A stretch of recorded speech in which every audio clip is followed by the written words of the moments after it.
Guys, and welcome back to the cookie jar. Today we are doing the fourth recipe from the Lemon Meringue Pie Murder.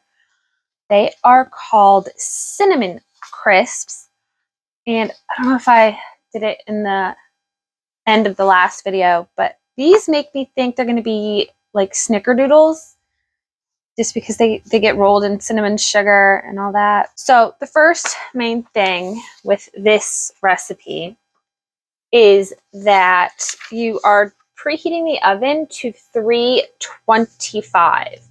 So normally for almost everything it's 350, but for this one it's 325. The next major thing is in the ingredient list. It calls for 2 cups of brown sugar, loosely packed. I think this is one of the only recipes I have ever seen in my life where it actually says loosely packed and not firmly packed. So that was like, that's different. What you're going to need, besides the brown sugar, you're going to need 2 cups of melted butter, that's 4 sticks, 2 cups of brown sugar, loosely packed, 1 cup of white sugar, granulated, 2 beaten eggs, just whip them up with a fork, 2 teaspoons of vanilla, 1 teaspoon of cinnamon, 1 teaspoon of baking soda, 1 teaspoon of cream of tartar, critical, a teaspoon of salt, and 4 1/4 cups white flour, not sifted. And then for the dough ball rolling mixture, it says 1/2 cup of white sugar and 1 teaspoon of cinnamon. It does say when you're rolling the dough, if it's too sticky, to chill it for an hour. You are using greased cookie sheets. It does have a yield amount of approximately 8 dozen, depending on cookie size.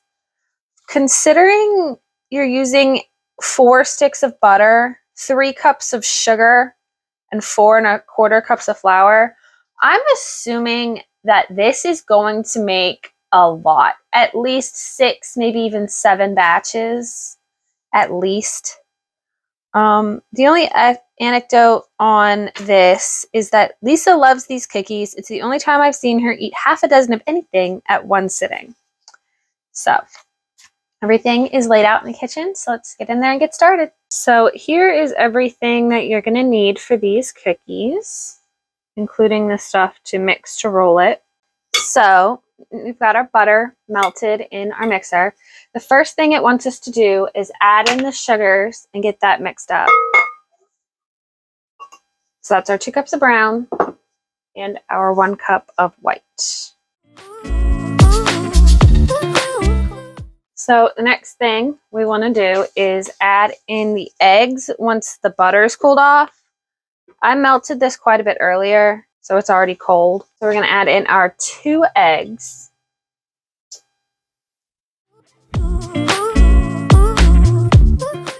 Next is the 2 teaspoons of vanilla, the teaspoon of cinnamon,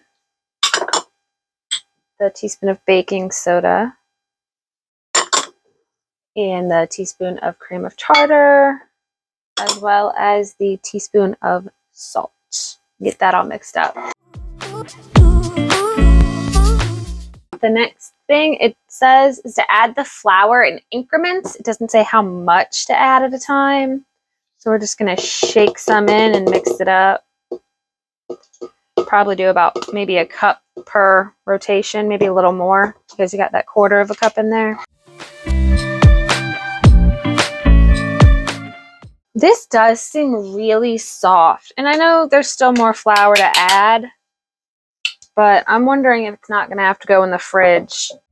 I'm going to clean the beaters off, scrape down the sides of the bowl. Looking at this dough and pushing it off the beaters, it feels so soft. Now, that might be how much butter is in this, making it just really greasy and easier to handle, but I am thinking it's going to have to go in the fridge. So the next thing we're going to do is we're going to take our 1/2 cup of sugar and our teaspoon of cinnamon. It says just to mix them up with a fork.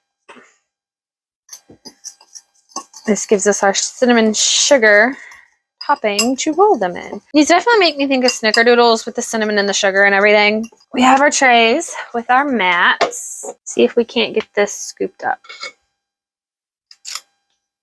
Not too bad.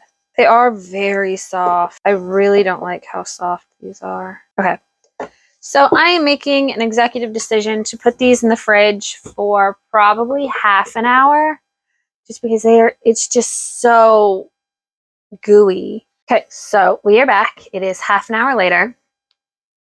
It's definitely firmer than it was. So let's try this again. Yeah. It could probably go for longer, but I think this is enough to at least get started.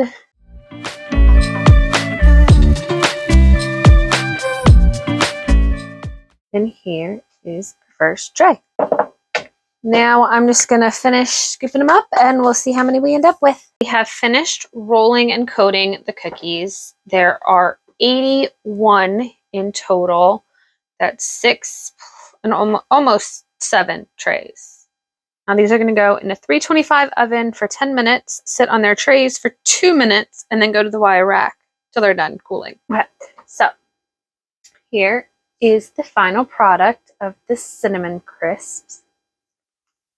It's pretty much exactly what I thought it would be. It is a less chewy version of a snickerdoodle. Now, if you like cinnamon sugar, you're going to like this cookie. If you're not the biggest fan of cinnamon sugar, you are not going to like this cookie. Personally, I'm a big fan of the cinnamon sugar, so I like this. This is definitely something I could make, maybe not weekly, but every so often for sure. They've got a good buttery flavor in the back of your mouth, but they're not like uberly sweet, which honestly is kind of surprising considering how much sugar is in these, plus they're rolled in sugar. So I'm actually pretty pleasantly surprised that they're not over sweet. They leave a good feel and a good taste in your mouth after you eat them. So I am pleased with these. These are definitely up on the top tier of the recipes from the book so far. Next week, we are working on the Praline Charlotte. I'm not actually sure about those. I can tell you they're a frosted cookie, but that's about as far as my guessing goes about what those are or what they're going to be. But if you're interested in finding out, join us next week. Hope you guys have a good one. Bye!